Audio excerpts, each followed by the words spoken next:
भक्तों हरे कृष्णा। भक्तों आज हम सब श्रीमद् भगवद गीता यथारूप पढ़ेंगे। भक्तों अध्याय 14 प्रकृति के 3 गुण, श्लोक नंबर भक्तों 2 पढ़ेंगे। उससे पहले भगवान की मंगलाचरण स्तुति करेंगे। ओम अज्ञानतिमिरन्धस्य ज्ञानाञ्जनशलाकया चक्षुर्मिलितं येन तस्मै श्रीगुरुवे नमः। श्रीचैतन्यमनोभीष्टं स्थापितं येन भूतले स्वयं रूपा कदा मह्यं ददाति स्वपदान्तिकम्। वन्देऽहं श्रीगुरुः श्रीयुतपदकमलं श्रीगुरून् वैष्णवश्च श्रीरूपं साग्रजातं सहगण रघुनाथवन्दितं तं सजीवं साद्वैतं सावधूतं परिजनसहितं कृष्णचैतन्यदेवं श्रीराधाकृष्णपादान् सहगण ललिता श्रीविशाखान्वितांश्च च। हे कृष्ण करुणा सिंधु दीनबंधु जगतपते गोपेश गोपिका कांत राधा कांत नमस्तुते। तप्त कांचन गौरांगी राधा वृंदावनेश्वरी वृषभानुसुते देवी प्रणमामि हरिप्रिये। वाञ्छाकल्पतरुभ्यश्च कृपा सिन्धुभ्येव एव च पतितानां पावनेभ्यो वैष्णवेभ्यो नमो नमः। जय श्री कृष्ण चैतन्य प्रभु नित्यानंद श्री अद्वैत गदाधर श्री वशादि गौर भक्त वृंद। नमः ओम विष्णुपादाय कृष्ण पृष्ठाय भूतले श्रीमते भक्ति वेदांत स्वामिनि इति नामिने। नमस्ते सारस्वती देवी गौरवाणी प्रचारिणे निर्विशेष शून्यवादी पाश्चात देश तारिणे। नमो महावंदाय कृष्ण प्रेम प्रदायते कृष्ण कृष्णाय चैतन्य नामने गौरताविषे नमः। नमो ब्रह्मांडाय दावाय गौ ब्राह्मणाय हिताय च जगतधिताय कृष्णाय गोविंदाय नमो नमः। हरे कृष्णा कृष्ण कृष्णा हरे हरे हरे रामा राम राम हरे हरे। हरे कृष्णा कृष्ण कृष्णा हरे हरे हरे रामा राम राम हरे हरे। भक्तों हरे कृष्णा। श्री भगवान उवाच। भक्तों भगवान यहाँ बोल रहे हैं। भक्तों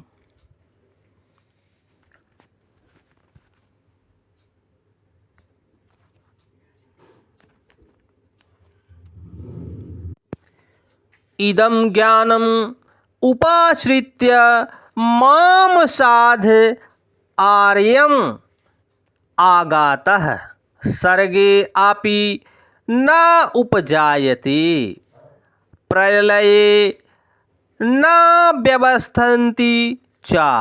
भक्तों यहाँ पर श्री भगवान बोल रहे हैं। भक्तों इस ज्ञान में स्थिर होकर मनुष्य मेरी जैसी दिव्य प्रकृति स्वभाव को प्राप्त कर सकता है। इस प्रकार स्थित हो जाने पर वह न तो सृष्टि के समय उत्पन्न होता है और न प्रलय के समय विचलित होता है। भक्तों भगवान यहाँ पर भक्तों बहुत बड़ी ज्ञान की बात बता रहे हैं। भक्तों हम सब बद्ध जीवों के लिए श्री अर्जुन जी ने भगवान से प्रश्न किया है। भक्तों इस ज्ञान में स्थिर होकर मनुष्य मेरी जैसी दिव्य प्रकृति स्वभाव को प्राप्त कर सकता है। इस प्रकार स्थित हो जाने पर वह न तो सृष्टि के समय उत्पन्न होता है और ना ही प्रलय के समय विचलित होता है। भक्तों यहाँ पर हिज डिवाइन ग्रेस ऐसी भक्ति वेदांत स्वामी श्रील प्रभुपाद भक्तों तात्पर्य दे रहे हैं। पूर्ण दिव्य ज्ञान प्राप्त कर लेने के बाद मनुष्य भगवान के गुणात्मक समता को प्राप्त कर लेता है और जन्म मरण के इस चक्र से मुक्त हो जाता है, लेकिन जीवात्मा के रूप में उसका वह स्वरूप समाप्त नहीं होता। वैदिक ग्रंथों से ज्ञात होता है कि जो मुक्त आत्माएं वैकुंठ जगत में पहुंच चुकी हैं, वे निरंतर परमेश्वर के चरण कमलों के दर्शन करती हुई उनकी दिव्य प्रेमामयी भक्ति में लगी रहती हैं। अतएव मुक्ति के बाद भी भक्तों का अपना निजी स्वरूप नहीं समाप्त होता। सामान्यतः इस संसार में हम जो भी ज्ञान प्राप्त करते हैं वह प्रकृति के 3 गुणों द्वारा दूषित रहता है। जो ज्ञान इन गुणों से दूषित नहीं होता वह दिव्य ज्ञान कहलाता है। जब कोई व्यक्ति इस दिव्य ज्ञान को प्राप्त हो जाता है तो वह परम पुरुष के समक्ष पद पर पहुंच जाता है। जिन लोगों को चिन्मय आकाश का ज्ञान नहीं है, वे मानते हैं कि भौतिक स्वरूप के कार्यकलापों से मुक्त होने पर यह आध्यात्मिक पहचान बिना किसी विधिवत के निराकार हो जाती है। लेकिन जिस प्रकार इस संसार में विधिवत, उसी प्रकार आध्यात्मिक जगत में भी जो लोग इससे परिचित नहीं हैं, वे सोचते हैं कि आध्यात्मिक जगत इस भौतिक जगत की विविधता से उल्टा है। लेकिन वास्तव में होता है यह कि आध्यात्मिक जगत चिन्मय आकाश में मनुष्य को आध्यात्मिक रूप प्राप्त हो जाता है। वहाँ के सारे कार्यकलाप आध्यात्मिक होते हैं और यह आध्यात्मिक स्थिति भक्तिमय जीवन कहलाती है। यह वातावरण अदूषित होता है और यहाँ पर व्यक्ति गुणों की दृष्टि से परमेश्वर के समक्ष होता है। ऐसा ज्ञान प्राप्त कर लेने के बाद मनुष्य को समस्त आध्यात्मिक गुण उत्पन्न करने होते हैं।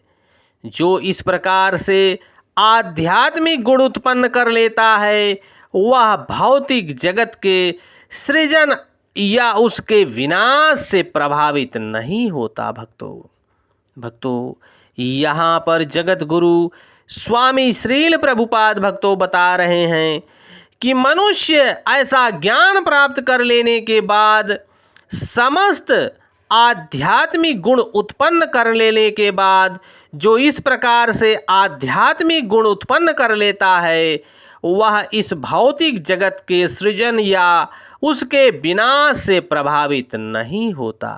भक्तों हम सबको भी अपने अंदर भक्तों प्रकृति के 3 गुणों को लांघ कर भगवान की प्रेमामयी भक्ति में लगना है और आध्यात्मिक गुण को उत्पन्न करना है। जिस समय आध्यात्मिक गुणों को देहात्म बुद्धि छोड़कर भक्तों आध्यात्मिक बुद्धि के मार्ग पर चल पड़ने से इस संसार और इस आत्मा के सभी कष्ट दूर हो जाएंगे, क्योंकि आत्मा इस शरीर से बंधा हुआ है।